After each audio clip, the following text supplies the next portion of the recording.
कि हम हैं यूपी बिहार वाला हवे।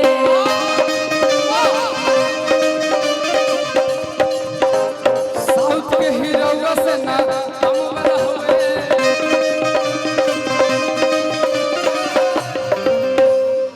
ई कहिए कि तोहर के दिल हम देहवे, कि तोहरे के दिल हम देहवे करेगा तू हमार वाला हवा। ओने कहां देबो? उ लखनऊ रहले प्रिंस प्रिंस कने कने कने कने दिन देबो? उ लखनऊ रहले ने। हां अब कहा कि तोहर के दिल हम देहवे करे तू हमार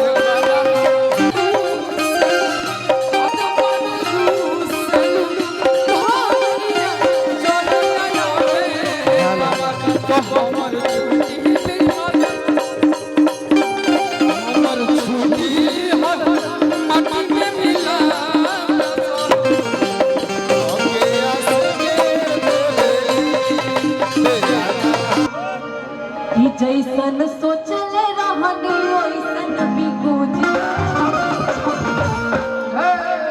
आहै लेकिन आहै प्रियांशु ले पे जो पाया हो।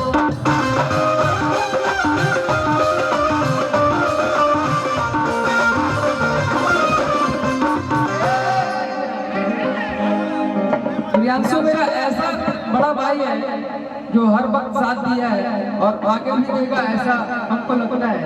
मेरा बड़ा भाई है, लेकिन डिंपल जी बड़का बड़का ही है और बड़का बड़का चल रहे हैं।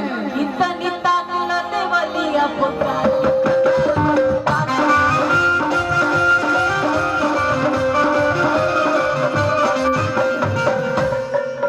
आई लिखल बा, आई लव लिखल बा, तहरा बहिना के सोरगो भाई लिखल बा। भाई भाई तो है, बहन का भाई होता है। सीधे बोलिए, आपको जो बोलना है सीधा बोलिए। आप बोलिए, आप जो कर रहे हैं कितना ताकत बोलिए। आई लिखल बा, आई लव लिखल बा, अरे कितना डिंपल जी के 3 गो, अब भिक्कू जी के 3 गो भाई लिखल बा। तनिता भिक्कू जी के 3 गो भाई थोड़ी क्या? एगो हम, एगो प्रियांशु, एगो और भाई बा। अरे कितना भिक्कू बाबू के ये भाई सब मेरा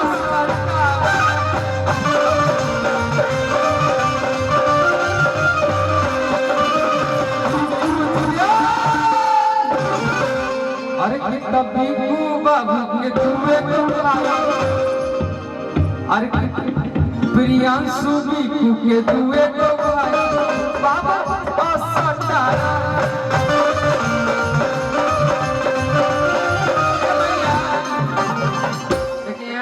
लोग कम बनी, कैमरा वाला ज्यादा है, लोग चढ़ेबे करे।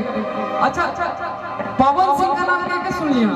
हाथ उठा के बताइए, सुन लिया? उठा के बताइए। पावर स्टार का नाम क्या सुन लिया? हाथ उठा के बताइए।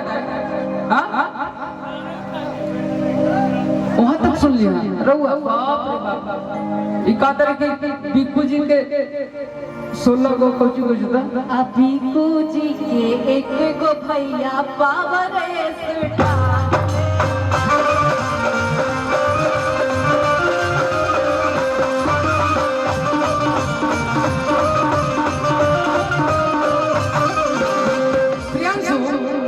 सब कुछ ठीक बा, लेकिन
कि छाती करे ले उतार हर दम कचरे ले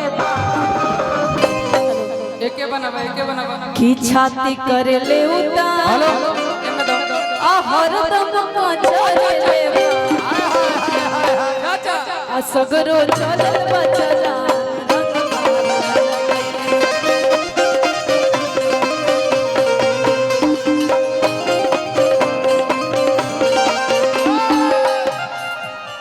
छाती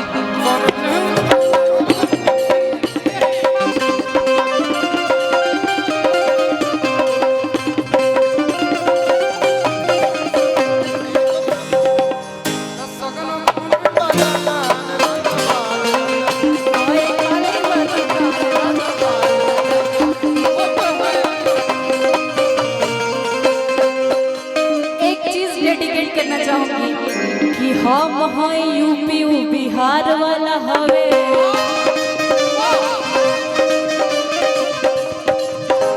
साउथ के हीरो से ना हम वाला होवे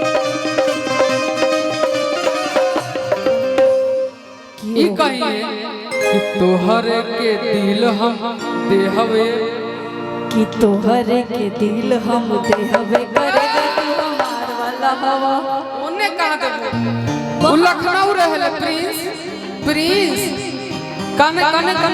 कने दिन देबो वो लखनऊ रहले ने हां अब कह कि तोहरे के दिल हम देहवे करे तू हमार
गाड़ी नंबर 5942 हटाया जाए, गाड़ी नंबर 5942 हटाया जाए। BR